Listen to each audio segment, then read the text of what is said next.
राम राम दोस्तों। अब मार्केट में काफी लोग सोच रहे हैं कि इसका बॉटम बन चुका है, यहां से रिकवरी आएगी। लेकिन हम तो प्राइस एक्शन देखेंगे, प्राइस एक्शन को रीड करेंगे, उसी के अकॉर्डिंग सिचुएशन प्लान करेंगे, क्योंकि कल के दिन एक्सपायरी भी है। प्रीमियम आपको काफी सस्ते मिल सकते हैं, लेकिन थोड़ी सी समझदारी सबसे ज्यादा जरूरी है। किन किन चीजों पे हम फोकस करेंगे? जैसे कि हम फोकस करेंगे, क्या ये सपोर्ट बन चुका है, बॉटम बन चुका है, ये नजदीकी रेजिस्टेंस है, उस चीज पे फोकस करेंगे। यहां से इस वाले स्विंग पे भी हम फोकस करेंगे। तो कुछ चीजों को हम हाईलाइट करने की कोशिश करेंगे, उन सिचुएशन को भी समझेंगे। लेकिन पहले एक बार वनडे के टाइम फ्रेम पे चल के कुछ चीजें समझने की कोशिश करते हैं, इस चीज का जवाब ढूंढते हैं। क्या वाकई में ही मार्केट में रिकवरी आ रही है? आज की अगर कैंडल देखेंगे, काइंड ऑफ हैमर कैंडल हमें देखने को मिल रही है। काफी लोग इसे देख के एक्साइटेड होंगे कि हैमर कैंडल बन रही है, इसके लो का स्टॉप लॉस लगा लेते हैं और अब मार्केट यहां से बाउंस मारेगा। ठीक है, इस तरह का माइंड चल रहा होगा। लेकिन मैं आपको दो इंटरेस्टिंग चीजें समझाऊंगा। ठीक है, उन चीजों पे फोकस करना, क्योंकि लोग ये आपको पेड कोर्सेज में सिखाते हैं, लेकिन मैं यहां पे आपको फ्री ऑफ कॉस्ट समझाऊंगा, तो थोड़ा सा डिटेल में समझना। और ये मैंने पहले भी कुछ शायद एक दो हफ्ते पहले तब भी समझाने की कोशिश की थी, मैं आपको फिर से समझाऊंगा। अगर आपको कोई सेटअप या स्ट्रेटजी पता है, वो इतने ज्यादा मायने नहीं रखती है। जरूरी मायने ये रखती है कि उस स्ट्रेटजी को कब अप्लाई करना है, कब अप्लाई नहीं करना है। ये चीज समझ में आ गई? हैमर बन रहा है, अगर मार्केट कुछ दिनों साइडवेज हो गया तो क्या आपके लिए इस हैमर का मतलब है? नहीं है। क्या मार्केट के पास नजदीकी रेजिस्टेंस है? बिल्कुल है। कौन सा है? 23,195 का। जब तक इसका ब्रेकआउट नहीं मिलता तब तक भी इस हैमर का कोई मतलब नहीं है। तो ट्रैप नहीं होना है। फिर से समझो, किसी सेटअप या किसी स्ट्रेटजी का पता होना उतने ज्यादा मायने नहीं रखता जितने ज्यादा ये मायने रखता है कि उस पे कब काम करना है, कब काम नहीं करना है। समझ में आ गई? दूसरी चीज समझो, मार्केट में पहले एक स्ट्रॉन्ग गिरावट आई थी। ध्यान से समझो, स्ट्रॉन्ग नेगेटिव कैंडल बनी थी। हो सकता है ये मार्केट कुछ रिकवर प्लान कर रहा हो। हमारे लिए जरूरी क्या है? हमारे लिए जरूरी है दो जोन सबसे ज्यादा इंपॉर्टेंट। पहला, ये वाला जो रेजिस्टेंस जोन बनाया हुआ है, जहां से मार्केट में सप्लाई भी आई थी। यहां पे हमने डिस्कस किया था, ये एक इंपॉर्टेंट रेजिस्टेंस है। तो यानी कि पॉजिटिव जाते समय पहली रुकावट हमारे लिए ये है। दूसरी रुकावट कौन सी है? सॉरी, उसे भी समझ लो। 24,000, जो कि अभी काफी दूर है, लेकिन 24,000 का भी तो हम भर भर के डिस्कशन कर रहे हैं। हालांकि उससे पहले भी कुछ रेजिस्टेंस है, लेकिन जो मोस्ट इंपॉर्टेंट दो चीजों पे हम फोकस कर रहे हैं, वो सबसे ज्यादा हमें लाइमलाइट में रखने चाहिए और उसी के अकॉर्डिंग चीजें प्लान करनी चाहिए। दोनों क्यों इंपॉर्टेंट है वो मैं आपको अभी समझा देता हूं। पहले 24,000 की बात करें, पीछे एक्सटेंड करते हैं। करते जाओ करते जाओ करते जाओ करते जाओ, क्या दिखाई देगा? Support support support support, breakdown देगी, रेजिस्टेंस रेजिस्टेंस। दूसरा मैंने ये वाला जोन, पीछे करते जाओ करते जाओ और करते जाओ और करते जाओ, क्या दिखाई देगा? रेजिस्टेंस, ब्रेकआउट मिलने के बाद support support support support, breakdown मिलने के बाद रेजिस्टेंस। इसलिए ये दो जोन इंपॉर्टेंट है। प्राइस एक्शन के अकॉर्डिंग भी इनका रोल है। तो दोनों कंफ्यूजन क्लियर हो गए होंगे कि क्या सपोर्ट बन रहा है, बन रहा हो तब भी हमारे किसी काम का नहीं है। क्या ये हैमर बन रहा हो तब भी हमारे किसी काम का नहीं है। हमारा मेन फोकस है इन दोनों रेजिस्टेंस जोन पे। समझ में आ गई कि नहीं? क्योंकि कई बार होता क्या है, मार्केट जाएगा डायरेक्शन में ही, लेकिन तब भी लोग प्रॉफिट नहीं बना पाते। क्यों नहीं बना पाते? जैसे कुछ लोगों ने हैमर देख के इसके नीचे का स्टॉप लॉस लगा के ट्रेड प्लान किया होगा, भले ही मार्केट कल को मूव दे दे, साइडवेज हो गया तो उनका तो प्रीमियम जीरो हो गया। ठीक है, समझो बात को। फिर मार्केट ने ब्रेकआउट दे दिया, पॉजिटिव मूव दे दिया, फिर उन्होंने फिर से प्लान किया, फिर मार्केट साइडवेज हो गया मूव देने के बाद, तो फिर से उनका एक्सपायरी से पहले, एक्सपायरी के दिन प्रीमियम जीरो हो गया, फिर मार्केट ने ब्रेकआउट दे दिया। एक हिसाब से देखेंगे मार्केट जा तो पॉजिटिव रहा है, लेकिन इस साइडवेज होने के कारण ये प्रीमियम नहीं उछाल पा रहा है। समझो बात को मैं क्या समझाना चाह रहा हूं। तो इसीलिए रिस्क मैनेजमेंट समझो, सिचुएशन को समझो। अगर आप मेरे सेटअप और स्ट्रेटजीज सीखना चाहते हैं तो नीचे डिस्क्रिप्शन में लिंक है। फिलहाल जो 75% का ऑफर है ये फिर से आप लोगों की स्पेशल डिमांड पे वापस लाया गया है। नीचे डिस्क्रिप्शन में आपको लिंक मिल जाएगा, कमेंट में मैं पिन कर दूंगा। बेस्ट इंट्राडे स्ट्रेटजी पे भी 75% ऑफ है, बेस्ट स्कैल्पिंग स्ट्रेटजीज पे भी 75% ऑफ है। अगर आप मेरे सेटअप और स्ट्रेटजीज सीखना चाहते हैं तो आप जाके सीख सकते हैं, इस ऑफर का फायदा उठा सकते हैं। कुछ ही दिनों बाद हम इस ऑफर को खत्म कर देंगे। तो ये तो सिचुएशन आपको यहां पे समझ में आ गई। हम वापस आएंगे, बेफिक्र रहिए आप, हम वापस आएंगे उस बात से, आप बेफिक्र रहिए। पहले लॉजिक समझते हैं, क्योंकि लॉजिक समझना जरूरी है, तभी तो हम कल के लिए कुछ सिचुएशन प्लान कर पाएंगे। मार्केट ने एक गैप अप ओपनिंग दी, लेकिन वहीं पे एक रेंज बना दी। ऊपर की तरफ आप देखेंगे लगभग हर एक कैंडल पे हमें रेजिस्टेंस दिखाई दे रहा है, यानी कि क्लियर मार्केट ने कर दिया कि ऊपर ये एक रेजिस्टेंस जोन है, लेकिन नीचे मार्केट प्रीवियस डे क्लोजिंग से नीचे नहीं जा रहा, और उसके जस्ट नीचे हमारा 23,000 का एक रेजिस्टेंस सपोर्ट जोन है, उसके जस्ट नीचे आपका प्रीवियस डे लो है। तो हमने कल क्या डिस्कस किया था, या तो मार्केट इनका ब्रेकडाउन देके, यानी कि प्रीवियस डे लो का ब्रेकडाउन देके आपको नेगेटिव साइड मोमेंटम दिखाए, तो तब हम नेगेटिव साइड प्लान करेंगे। दूसरी चीज हमने डिस्कस की थी, अगर मार्केट पॉजिटिव सिनेरियो में गया तो हमारे लिए मोस्ट इंपोर्टेंट रेजिस्टेंस रहेगा 23,195। इसके बारे में हम कब सोचते, अगर मार्केट इस रेजिस्टेंस जोन को ब्रेक करता। हर एक कैंडल यहीं पे रेजिस्टेंस की तरह एक्ट कर रही है, लेकिन हम यहां पे कुछ बड़ा मूव प्लान नहीं कर सकते थे, स्कैल्पिंग ट्राई करते। अगर आप स्कैल्पिंग के बारे में नहीं जानते तो बेस्ट स्कैल्पिंग स्ट्रेटजीज के अंदर आपको स्कैल्पिंग से रिलेटेड बहुत सारे सेटअप मिल जाएंगे, स्ट्रेटजीज मिल जाएगी, प्रॉपर एग्जाम्पल के साथ मैंने वहां पे समझाए हुए हैं, आप जाके इन्हें सीख सकते हैं।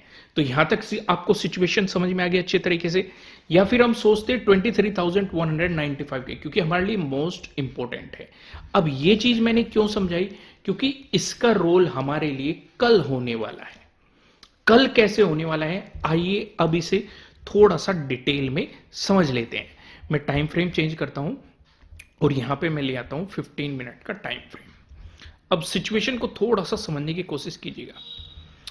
अब मार्केट में हम ये देख रहे हैं कि प्रीवियस डे हाई और प्रीवियस डे क्लोजिंग दोनों जस्ट पास में ही बैठे हुए हैं। पहली चीज हमें समझ में आ गई, पहली चीज नोट कर लो। दूसरी चीज नोट करो, इसके जस्ट ऊपर 23,195 का एक रेजिस्टेंस जोन भी पास में ही बैठा हुआ है, यह भी हमने नोट डाउन कर लिया। यानी कि अगर मार्केट प्रीवियस डे हाई का ब्रेकआउट देके चलता है तो तब भी यह सेटअप हमारे काम का नहीं है। क्यों काम का नहीं है, रूल नंबर 2 के अकॉर्डिंग।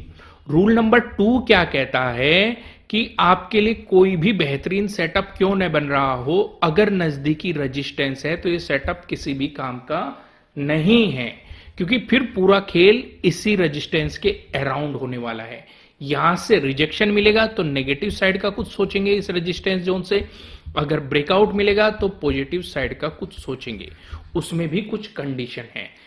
ब्रेकआउट अगर टाइम स्पेंड करके ब्रेकआउट मिल रहा है तब अच्छा है, या ब्रेकआउट देके मार्केट एक बार रिटेस्ट करके बाउंस मार रहा है तब अच्छा है, या फिर ब्रेकआउट देने के बाद कुछ साइडवेज करके एक रेंज बना के ब्रेकआउट दे रहा है तब अच्छा है। अगर सीधे ही ब्रेकआउट देते हुए चल रहा है तो हमें एक ठहराव का इंतजार करने की जरूरत है। कितने लोगों को ये बातें समझ में आ रही है? समझ में आ रही है तो वीडियो को लाइक कर देना, क्योंकि काफी मेहनत लगती है आपको इतना ज्यादा फ्री कंटेंट प्रोवाइड कराने में। तो इसलिए वीडियो को लाइक जरूर कीजिएगा, कमेंट करके बताना, नए हो सब्सक्राइब करना और बेल आइकन प्रेस करना, जिससे आपको आने वाली वीडियोस के नोटिफिकेशन मिल सकेंगे। तो सिनेरियो अच्छे तरीके से आपको समझ में आ रहा है। तो यानी कि ऊपर की तरफ हमारे सामने एक रुकावट है। अब ये रुकावट इतनी जरूरी क्यों है, तो हमें यहां पे साफ साफ दिखाई दे रही है। देखो, जब भी मार्केट इसके पास आया है, इस रुकावट की रेस्पेक्ट मार्केट के द्वारा की गई है, जो कि हमें साफ साफ दिखाई दे रही है। एज ए रेजिस्टेंस एक्ट की, अगर मार्केट ने उसे ऊपर से नीचे की तरफ अप्रोच करने की कोशिश की है तो एज ए सपोर्ट की है। अगर नीचे से ऊपर की तरफ अप्रोच करने की कोशिश की है तो एज ए रेजिस्टेंस मार्केट इसकी रेस्पेक्ट करता हुआ हमें दिखाई दिया है, जो कि हमें साफ साफ दिखाई दे रहा है। दूसरी चीज पे फोकस करो। अगर देखो पॉजिटिव सिनेरियो तो हमें समझ में आ गया, अगर इसका ब्रेकआउट मिला, मैं बात कर रहा था इस वाले स्विंग की, ये वाला स्विंग भी हमारे लिए काफी इंपॉर्टेंट रहेगा, फिर हमारे लिए इंपॉर्टेंट हो जाएगा 23,280। ये क्यों इतना इंपॉर्टेंट है अभी समझ में आ जाएगा। इसे पीछे एक्सटेंड कर दो, पीछे एक्सटेंड कर दो। ये आज से इंपॉर्टेंट नहीं है। 14 को देखो रेजिस्टेंस, 15 को देखो 3 बार मार्केट ने रेजिस्टेंस लिया, 16 को इसका ब्रेकआउट दिया, मार्केट ने सपोर्ट लिया, 17 को फिर से ब्रेकडाउन मिला, फिर से मार्केट ने इस पे रेजिस्टेंस की तरह एक्ट किया, 20 को फिर से रेजिस्टेंस की तरह एक्ट किया, 21 को भी इस पे सपोर्ट लिया गया, ब्रेकडाउन देने के बाद इस पे रेजिस्टेंस की तरह एक्ट किया गया। तो हम इसे इग्नोर कैसे कर देंगे। तो 23,280 हमारे लिए अगला इंपॉर्टेंट रेजिस्टेंस हो सकता है। किस सिचुएशन पे? अगर मार्केट 23,195 का ब्रेकआउट दे। दोस्तों आगे का डिस्कशन करने से पहले मैं आपको ये बता दूं, ये आपके लिए किसी भी तरह का ना तो कोई बाय रिकमेंडेशन है, ना ही कोई सेलिंग रिकमेंडेशन है। ये जस्ट एजुकेशनल पर्पज से बनाई गई एनालिसिस वीडियो है। इन्वेस्ट करने से पहले आपको अपनी रिसर्च करनी है, अपने इन्वेस्टर की सलाह लेनी है, क्योंकि प्रॉफिट भी आपका होने वाला है, लॉस की जिम्मेदारी भी आपको अपने आप लेनी है। तो ये सिचुएशन तो आपको अच्छे तरीके से समझ में यहाँ पे आ चुकी है। आइए कुछ और सिचुएशंस को भी यहाँ पे समझने की कोशिश करते हैं। अगर हम सिनेरियो को समझे, अगर मार्केट में आपको एक नेगेटिव सिचुएशन देखने को मिलती है, अब थोड़ा सा और ध्यान दो, जिस जोन पे मार्केट खड़ा हुआ है इस एरिया को भी पीछे एक्सटेंड करो, कुछ और भी रियलिटी नजर आएगी। सपोर्ट सपोर्ट सपोर्ट, और ये देखो support support support support support support support support, breakdown देने के बाद रेजिस्टेंस रेजिस्टेंस। तो मार्केट अभी भी एक इंपॉर्टेंट एरिया पे खड़ा हुआ है। ऐसा भी तो हो सकता है मार्केट यहां से रिजेक्शन प्लान कर दे। क्या पहले ऐसा हुआ है? बिल्कुल हुआ है। 21 को देखो, इस एरिया से बेहतरीन सप्लाई मार्केट में आई थी और एकदम से हमें डाउनफॉल देखने को मिला था। चलो आप ये कह सकते हैं कि ये एक न्यूज का इंपैक्ट था, यूएस न्यूज के कारण या डोनाल्ड ट्रंप के कारण, वो एक अलग सिचुएशन है, लेकिन हमें तो प्राइस एक्शन समझना है।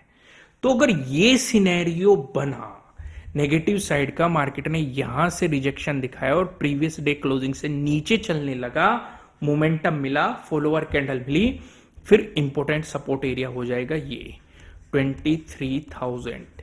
क्या सिर्फ इसीलिए ये इंपॉर्टेंट है?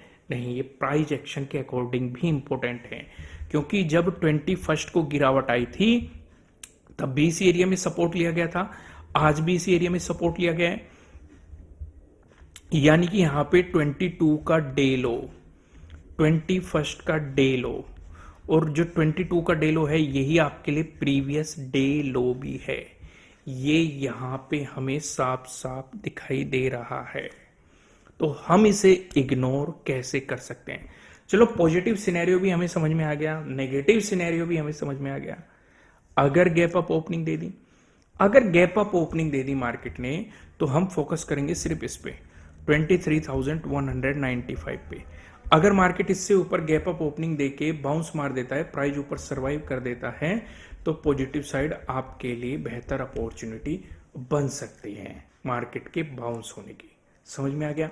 लेकिन अगर मार्केट गैप डाउन ओपनिंग देता है, गैप डाउन ओपनिंग देके पॉजिटिव चलने लग जाता है, कि मार्केट ने जैसे आज गैप अप ओपनिंग दी, नेगेटिव चलने लगा, अगर गैप डाउन ओपनिंग देके हो सकता है मार्केट स्टॉप लॉस खाने जाए और फिर पॉजिटिव चलने लग जाए, तो ऊपर की तरफ आप सावधानी रखेंगे थोड़ी सी, जब तक कि मार्केट 23,195 को नहीं निकाल देता।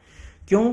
क्योंकि ऊपर जाते समय गैप डाउन ओपनिंग देके ऊपर जाते समय स्कैल्पिंग अपॉर्चुनिटी जरूर मिल सकती है, लेकिन कुछ एग्रेसिवली नहीं, क्योंकि काफी रेजिस्टेंस हो जाएंगे।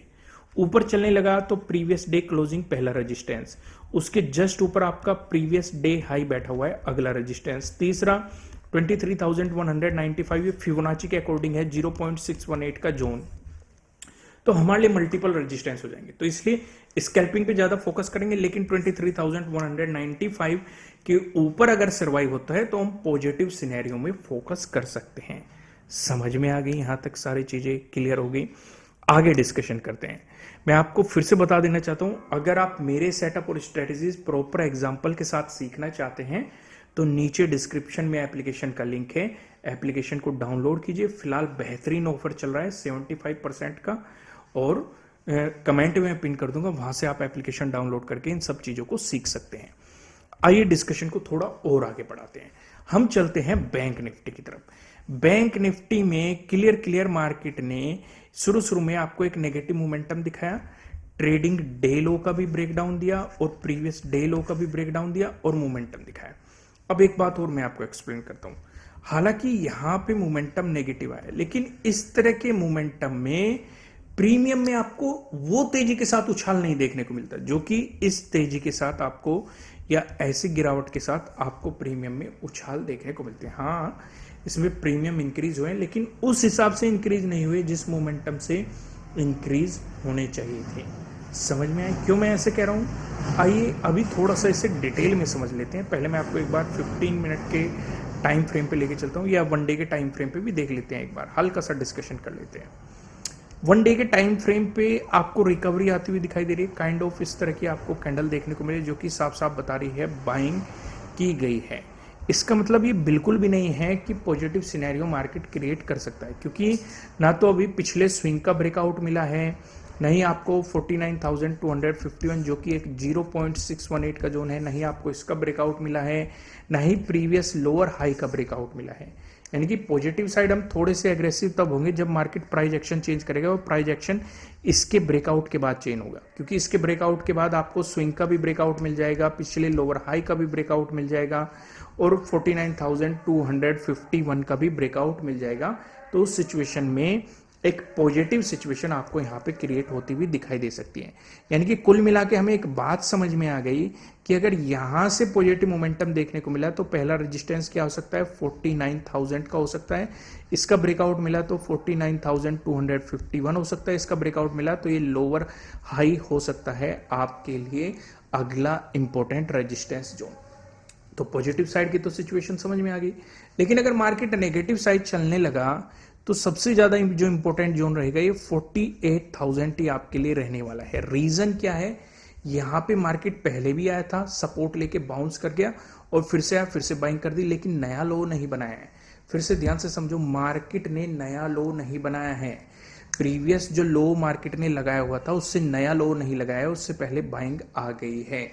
तो इसलिए 48,000 आपके लिए काफी इंपॉर्टेंट एक सपोर्ट जोन के रूप में उभर के सामने आ सकता है। आइए कुछ और चीजों पे भी फोकस करते हैं। यहाँ पे सेंसेक्स को भी समझने की कोशिश करते हैं। सेंसेक्स में हमें एक इनसाइड कैंडल देखने को मिल रही है, लेकिन अभी भी इसने भी इस रेजिस्टेंस जोन को पार नहीं किया है। अगर ये पॉजिटिव मोमेंटम कंटिन्यू रहा तो 77,000 आपके लिए पहला इंपॉर्टेंट रेजिस्टेंस रहेगा। इसका अगर आपको ब्रेकआउट मिलता है, ये जो रेजिस्टेंस जोन मार्केट ने बनाया हुआ है ये आपके लिए एक मोस्ट इंपॉर्टेंट रेजिस्टेंस जोन रहेगा। लेकिन अगर नेगेटिव मोमेंटम होता है तो आपके लिए प्रीवियस डे लो एक इंपॉर्टेंट सपोर्ट रह सकता है। आइए फिर निफ्टी पे भी एक नजर डालते हैं कि फिर निफ्टी पे क्या सिचुएशन आपको बनती हुई दिखाई दे रही है। फिर निफ्टी पे भी अगर आप ध्यान देंगे, मार्केट ने जो प्रीवियस लो लगाया हुआ है उसी के पास से ही सपोर्ट जोन बनाया है और काफी अच्छी आपको एक स्ट्रॉन्ग बाइंग आती हुई कैंडल दिखाई दे रही है। लेकिन बात घूम फिर के वहीं आती है कि मार्केट ने जो प्राइस एक्शन बनाया हुआ है उसके अकॉर्डिंग ना तो पिछले स्विंग का ब्रेकआउट दिया है, ना पिछले लोअर हाई का ब्रेकआउट दिया है। तो अगर पॉजिटिव मोमेंटम आया तो आपके लिए 23,000 एक इंपॉर्टेंट रेजिस्टेंस रह सकता है। इसका ब्रेकआउट मिला तो ये लोअर हाई जो है ये आपके लिए एक रेजिस्टेंस जोन रह सकता है। लेकिन अगर मार्केट रिवर्सल प्लान करता है तो 22,400 आपके लिए एक इंपॉर्टेंट सपोर्ट के रूप में एक्ट करते हुए दिखाई दे सकते हैं। दोस्तों, मैं आपको लास्ट में फिर से याद दिलाना चाहता हूं, अगर आप मेरे सेटअप और स्ट्रेटजी सीखना चाहते हैं, फिलहाल 75% का ऑफ चल रहा है। नीचे डिस्क्रिप्शन में लिंक है एप्लीकेशन का, मैं कमेंट में पिन कर दूंगा। वीडियो को लाइक कीजिएगा, मुझे कमेंट करके बताना एनालिसिस कैसे लगे हैं। नए हो सब्सक्राइब करना और बेल आइकन प्रेस करना, जिससे आपको आने वाली वीडियोस के नोटिफिकेशन मिल सकेंगे। फिलहाल इस वीडियो में इतना ही, फिर मिलते हैं किसी नेक्स्ट वीडियो में। तब तक के लिए राम राम।